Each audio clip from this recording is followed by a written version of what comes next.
Hey, this is Danny from the Coronas and you're listening to Herms Promi Corner. Hallo und herzlich willkommen zu einer neuen Ausgabe von Herms Promi Corner und ich freue mich heute sehr, einen wunderbaren Gast begrüßen zu dürfen. Er ist der Sänger der Coronas, einer Band, die ich wirklich großartig finde, deswegen freue ich mich umso mehr, dass er da ist. Herzlich willkommen, Danny from the Coronas. Nice to have you on my show. Thank you for having me, Herms. Thank you. It's good to talk to you. Danny, let's talk about your actual album Time Stopped and some song out of it. But sure.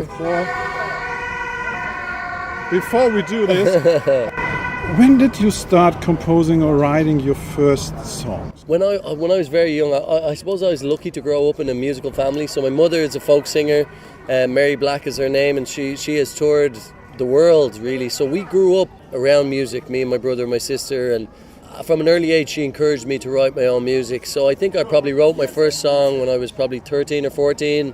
Myself and Noxie and Connor from the band now, we met in high school and we started playing in bands then. And we only started taking it serious when we got into university and started doing some shows. But I was always writing songs from an early age and I really enjoyed it. It was cathartic, you know, it was helpful to me. It was like therapy, and it still is. It still is to this day.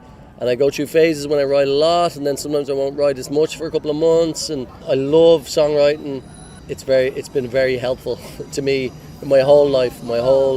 Can you remember your first song about you wrote? Was it a love song as a teenager? Or what was the first song? I'll never forget it. The first song I ever wrote, for some reason, even though I was only 14 and I'd never had an alcoholic beverage, I thought I was smart and deep and I could write the song from a perspective of an alcoholic, even though I'd never tasted alcohol.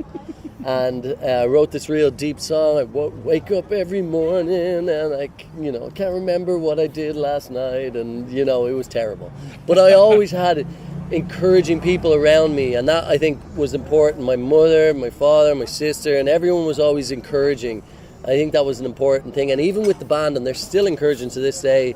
We write together. I write with a couple of different people as well, but I never send them a song, a demo or anything where they are like, oh no, I don't like, that's terrible or whatever. Like I can gauge how much they like something by their reactions, but they never put me down or go, no, Danny, that's terrible, or and I always had that from an early stage. And I think that's important when you're doing something, when you're starting something young. You need to have someone encouraging you. So even though the songs were terrible and I wasn't even a great singer, but I had a good encouragement. I had supportive people around me, Then let's talk about the music and the band. Are there any rituals 20 minutes before you go on stage?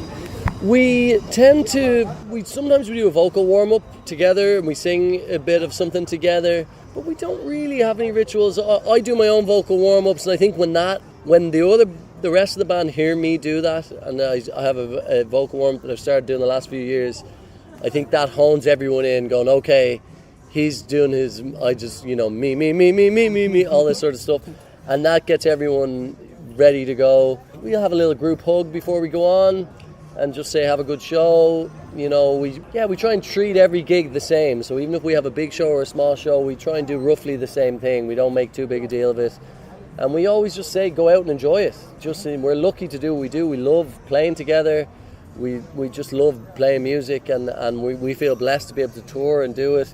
Even though we're at different sizes of venues in Ireland, obviously, than we are in Europe, say, we still enjoy playing it no matter what room we're in, and we would play big shows in Ireland, but here, obviously, it's smaller rooms, but we don't mind. We love touring, we love traveling, we're walking around the city here, it's beautiful. We love being on the road, and we haven't lost that love for it. So, no, before a gig, there's no big traditions. We get together and we kick everyone else, all the guests out of the dressing room, and just have a little, maybe 10 minutes to ourselves, make sure everyone knows what we're doing, set lists, and just go enjoy the gig and go, and that's it. How important is the contact to the audience? Very, very important, always. I always say Corona shows are made by the audience participation. The better they are, the more they sing, the more they clap, the more they get into it, the more they dance, that's what makes the gig special. We are definitely consider ourselves a live band before anything else. Danny, then let's talk about, you played yesterday in Hamburg, in the Noch. Great place. Yeah, great venue. venue. I like it. Yeah. We met here in Berlin at the Quasimodo. Yeah. But what's the special of the German Coronas fans? They're different. They're very, in a really good way, they're very obedient. Do you know what I mean? So if I say clap your hands, they all clap. It doesn't matter if they're sober. Whereas even in Ireland, when we play bigger shows, you have the crowd, they might be a little bit more rowdy and they're a bit enjoying it and they're dancing. But if I tell them all to clap or tell them all to put all their hands in the air, they might not all do it. But I find the German crowds, they're very, very obedient. So if I say sing with me, they'll sing with me. Even if they don't know the song, they'll try and sing, you know. Or if I say put your hands in the air, they'll put their hands in the air. Yeah, they love their music. Love their music in this country, and we've always been welcomed here. From the very first time we played here, we supported the Script a long time ago. When they were starting and we were starting, probably 10, 12 years ago, and the Script did a tour, and we did a few dates with them in Germany, and there's still people coming back now to our shows who saw us then for the first time. So they're very loyal, you know. So it's great. We love coming here. We love seeing the country, and having fun. It's a great venue. All the staff, like you just saw this man here who was lovely serving us. All the staff are always really good. The venues are always really good. Good engineers, good people who appreciate it, you know. And we love touring. We love being in Germany. So we're happy to be back. And let's talk about the last album, Yeah. Time Stopped. What's the difference or the development between the last two albums, Time Stopped and True Love Waits, 2020? Well, I think the majority of True Love Waits was written before the pandemic. So that was ready to go at the start of the pandemic, and we ended up just releasing it in 2020 during the pandemic pretty much, because we had it ready and finished and ready to go. So the majority of Time Stopped was written in the pandemic. So I think it's more of a sort of, I don't think it's an album that is, even though Time Stopped sounds like it could be about, you know, the pandemic itself, because everything stopped, the world stopped when the pandemic hit. But I tried not to write the songs about the pandemic. I continued to do what I always did, whereas I wrote about what I was going through, personal stuff, and that tends to be the things that people relate to. So I wrote from my own perspective, but in the backdrop of the pandemic. So almost every song, I'm sorry about this train, almost every song references the fact that the world is changing or it's a tough time, you know, but it's not about it. So I wouldn't say it's a pandemic album or a lockdown album, but it was written in the backdrop of that. I think sonically we improved. We're playing more with different musicians. Lara Kay, who's playing guitar with us, got more involved. He's playing with us tonight and he's brilliant. Keane McSweeney, another producer writer that we wrote a lot with. I think our sound developed sonically. It's a little bit more mature. We've evolved a little bit, but I think it's still got the core values of what makes the Coronas good, which is choruses, songs, sing-along moments, you know. So I think at the core of it, it's still us, but I think we evolved a little bit, yeah. And let's talk about the two songs I chosen out, and there are also videos from it. A Getaway Car. Yeah. The story in the picture, some lonesome teenager, split screen, the band, the story of this guy and his father or someone who met him at the water. And when you sang the song or wrote the song, have you already some ideas for the video? No, the video comes much later. We didn't really. I mean, the song is more about a relationship. But when we met the director, we worked with a great director for that video, and I didn't want the video to be about a relationship. But it's like the song does that anyway. So we wanted to try and, you know, try a new idea, try and bring the song that could mean something else and bring a new story to the song. So that's why we worked with that. And Lark Kinlan is the name of the director. He's brilliant. And so he came with the idea, and we liked that it wasn't a couple. You know, a lot of videos are that, you know, where it's a guy and a girl and it's, you know, dynamic there. So we just liked the idea that it was a father-son thing, and it was just a bit different. And but the song itself, I mean, it came together very quickly. It's a song about, again, from the backdrop of the pandemic. It's like even though the world is messed up, at least we have each other, and I'll look after you. You know, you might be going through tough times, and I'm going through tough times, but if you're in trouble, I'll be there for you, and you be there for me. And it's one of those simple ideas of, you know, if you need me, I'll drive to your house, and I'll be there. If you want to get out, if you want to go for a drive, I'll do it. Even if there is a fucking lockdown, or even if you're not allowed to leave, I'll still fucking drive to your house, and I'll be there, like, you know. So that was really what Getaway Car came about from, and yeah, it turned out really well. But unfortunately, it's not on the set list tonight, I'm sorry. That's no problem. If you let me... Yeah, that's on the set list tonight, that's good.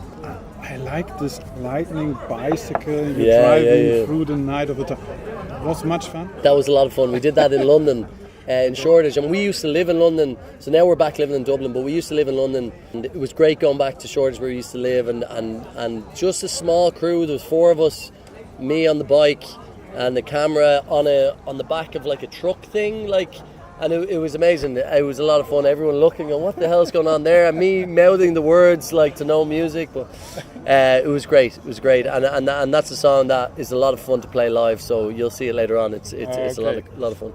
What's about LA? LA, yeah. Two songs. True Love Waits, genau. LA at Night. Yeah. The new album Time Stop. At least we'll always have LA. Yeah. Well, it was sort of LA? Yeah. It was sort of a sequel. That at least always have LA. We initially called it LA at Night Part 2. It's like a sequel to that song. Okay. So it's like a follow up, you know. But what happened was we were on tour back in 2019 or 18 maybe, and the last show of the tour was in LA, and the tour had been really good, but I was exhausted. I was really tired, and our previous guitar player Dave was not in a great place, and he was in the process of leaving the band, which was really affecting me, and he just wasn't enjoying it anymore, and he wanted to leave. So we sort of knew that was the end of an era of the band, and I was just a bit sad, and I don't know, I just was going through a tough time, and I decided at the last minute to stay in LA after the tour finished. All the rest of the band went home, and I changed my flight and I just stayed with a friend of mine in LA, and I just turned my brain off, and I had a couple of days with someone that I didn't really know that well, but I sort of took a chance. Like, it would be literally like you saying to me, why don't you stay in Berlin for 2 nights, let everyone else go home tomorrow, and you just stay, and we'll just go and see Berlin. And I can't, because I'm going to the rugby tomorrow, by the way. Do you like rugby? I'm going to Paris to see Ireland play New Zealand, so I can't stay in Berlin. But anyway, in LA, I decided to stay on. I took a chance on a friend who said, do you want to just stay? Like, just change your flight and stay. You're not feeling good. Why don't you just stay? The weather's good. Don't go home. So I changed my flight and I stayed in LA for like 3 days with this person that I didn't really know that well, and I had a great time. And it was just a really good way of shutting my brain off. And that's what LA at Night, the song came out of that. And then when I got home, I was working on this other song, and the pandemic hit, and I was trying to remember moments like that in my life where I did something spontaneous, I took a risk, and I could travel and stay in another country, and I was locked down in Dublin going, I don't know if I'll ever get another plane again, I don't know if I'll ever see another, maybe this is the end of the world. Like, you just didn't know at that time, we didn't know if we'll ever get to travel again. And that's what LA at Night Part 2, at least we'll always have LA came from, is at least we'll always have those memories, things like that happened where you took a chance. We've had a great life, we've gotten to tour, we've been doing this now for 15 years, and we still love it, and we've had all these amazing experiences and memories, and that's again about Time Stopped. It's like, it's not a depressing lockdown album, it's sort of, as I said, it's about the backdrop of the pandemic, but it's about being appreciative of what we've had, and all the life experience we had, and to be grateful that we had those things, and that's what that song is about. So yeah, people are like, are you obsessed with LA? I'm like, no, it's just 2 songs that represent a lot, Then let's talk about the song I told you before the interview, True Love Waits, on the album. It's also called This Way. Yeah. I heard it first time, I put it in the CD player. I skipped it back, and then I heard the rest of the album, and I think it's one of the greatest songs I ever heard in the last 5 years. Oh, I really appreciate that. Thank you so much. Tell me the story behind the writing of the song. Some songs, bang, they are there, 10 minutes, and they are no, the script, and then the band works on. But was it like this song, or was it a difficult work to make the song like this? It was a song that came together very quickly. So the guy who's playing with us tonight on saxophone and piano, he's not in the Coronas, but he's a really good friend of ours, a great singer-songwriter himself. He's called Keane McSweeney. He's an Irish guy as well, and he's playing saxophone with us tonight. But I was writing with him at the time, and I also wrote a couple other songs with him, Strive, Write Our Own Soundtrack, a couple of those songs. But I went to his studio in Rathmines, and we were just going to, we call it fishing, where we sit down and we have no ideas. We have nothing played or anything. And we just started messing around with some synthesizers, and the initial synth that is now on the album, we didn't change it from the very first demo of us just working on his computer, nothing fancy, and we just really liked the sound of the synth that we came up with. And straight away I started playing the chords, and the song just came really quickly.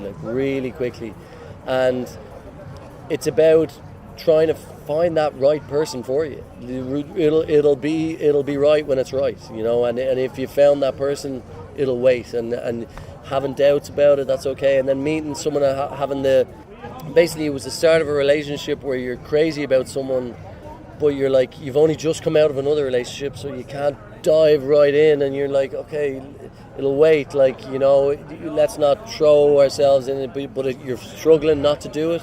But it was a song that just came together very quickly. The demo didn't change too much from the actual recording, but once we got Connor, our drummer, playing real drums on it, because we had done it on a laptop sort of, and we got playing real drums, especially in the outro when it kicks in after the guitar, it just sort of all came together, and we were like, oh, this is going to be a moment, live. And I'm really proud of that song. I'm glad you like it. This moment you transported on the CD. It's unbelievable. I heard it and bam. It was so great. I appreciate it. Thank you so much. I'm glad you like it. It's a moment at the shows as well. So I'll be looking for you in the crowd tonight when we play it, right? Looking forward 2024, new album? Yeah, we've got it all written. I'm very excited about it. So we're going to record in January. It feels like we haven't stopped really. The last 2 years have been so busy. We've been touring so much, and then anytime we've had time off, I've just been writing. I'm excited. We have a lot of songs. We're going into record in January, and we're busy all the way up to January. So after this, we've got a UK tour next week. Then we're going to Australia, and then we've got some big shows in Dublin in December. So it's all the way up to Christmas. And then we're into studio to record in January. So we hope to record January, maybe start releasing songs around March, April, May, and then the album to come out in September. So hopefully we'll be back here again next October doing our next tour, whether it's this venue or a different venue. Yeah, it'd be lovely to come in. Maybe we could do a live session for one of your shows, or try something like that as well. Play a few songs acoustic would be great. But it's an exciting time. I'm excited about the next year. We're doing an American tour in March. We're already planning what we're going to do, festivals next summer, and all is good. The longer we do it, Herms, the longer we do it, the more we appreciate it, the more we feel lucky to continue to do it and continue to tour, continue to sell tickets, and it's great. It's a great life, and we're very lucky. Last question. Sure. If the good fairy knocks on your door and said, Danny, you got 2 wishes for you, or I have 2 wishes for you, what will it be? If you'd have asked me that 10 years ago, I would have said, we want to be the biggest band in the world. We want to be Coldplay, Yeah, okay. But I always say, there's no guarantee. Now that I get a bit older, there's no guarantee that Chris Martin is happier than I am. I have a great life. I am doing my dream job. I'm writing music. I'm touring. I'm playing. I'm seeing the world. We make a good living off it in Ireland. We're very lucky, so there's not much I would change. I don't know. I would ask the Tooth Fairy to continue to keep me, to keep me happy and keep doing what I do, because we love what we do so much and we feel very lucky to do it. And I'm very appreciative. I would ask to be continue to inspire, to continue to have the hunger to keep wanting to do it, which we have, and to keep my family safe and happy. That's it. And we're very lucky, and as I say, we appreciate it, and long may it continue. Fingers crossed, you know. Danny, it was a pleasure to talk to you. Absolute pleasure, Herms. Thank you so much. I'm looking very for the show. Me too. Me too. I hope we will talk when the new album is there. Absolutely. And thank you that you be on my show. Thank you very much. Cheers. Thanks, Sean.